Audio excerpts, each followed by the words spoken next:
avons été à la barre, c'est Mandiang Sidibé qui se présente comme journaliste à la barre, obligé de protéger ses sources. Vous avez pris assez de temps pour vous poser des questions. Qu'est-ce que vous avez pu obtenir de... Bon, moi je pense que la déposition de M. Mandiang Sidibé n'a été qu'une perte de temps. M. Sidibé, dans une verve fuyante, n'a pas affirmé des choses qui l'engagent. Dans sa fuite en avant, il a, tout au long de son passage, fait savoir au tribunal que tout ce qu'il a déclaré dans la vidéo qui a incité le ministère public à le citer lui aurait été rapporté par une source dont il se garde de dévoiler. Mais quand vous analysez la cadence de ces réponses, vous comprenez aisément qu'il s'agit bel et bien des informations venant du général Sekouba Konaté. Nous avons tous entendu M. Mandiang Sidibé dire que la personne de qui je tiens ma source était membre du gouvernement, il était proche du pouvoir, il était acteur de ces faits. Et nous savons tous que le seul membre du gouvernement est acteur des faits poursuivis, qui malheureusement, par la complaisance de certains, ne se retrouve pas dans le box des accusés, c'est bien le général Sekouba Konaté.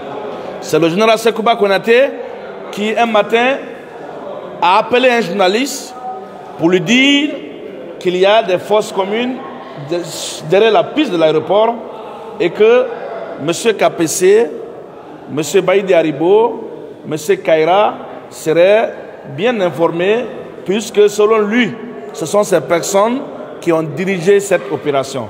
Aujourd'hui, malheureusement, Mandiang Sidibé a refusé d'assumer sa proximité pendant son exil français avec le général Sekouba Konaté.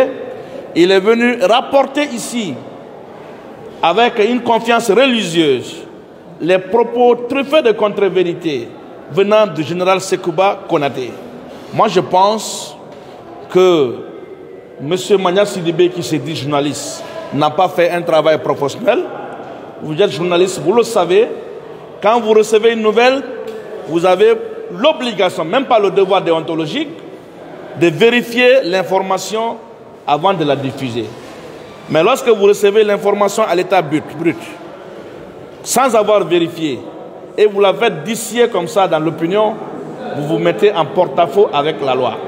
Et c'est le lieu de vous dire que bien avant sa comparution à la barre de ce tribunal, un de ceux qu'il avait indexé comme étant acteur de ce procès, de cette situation, m'avait d'ailleurs contacté pour engager une procédure contre lui. Malheureusement, les choses n'ont pas bien bougé parce que l'intéressé est tombé malade. Sinon, peut-être que M. Mandiang Sidibé serait venu là avec une décision de condamnation. Toujours est-il que cette procédure est à l'ordre du jour. Il n'est pas exclu que cette procédure soit activée pour amener M. Mandiang Sidibé à répondre de ses faits devant la loi. Nous savons tous ce qu'a été Mandiang Sidibé dans ce pays-là. Nous savons les informations mensongères, non vérifiées, qu'il partait diffuser sur les ondes de la planète FM. Jusqu'à un jour, provoquer des émeutes au point d'organiser un exil vers la France. Donc ce n'est pas une telle personne qu'on va considérer de crédible devant ce tribunal. Nous sommes devant un tribunal criminel qui ne juge pas sur la base des rumeurs. Le tribunal criminel juge sur la base des preuves certaines, fiables. C'est moi qui vous remercie.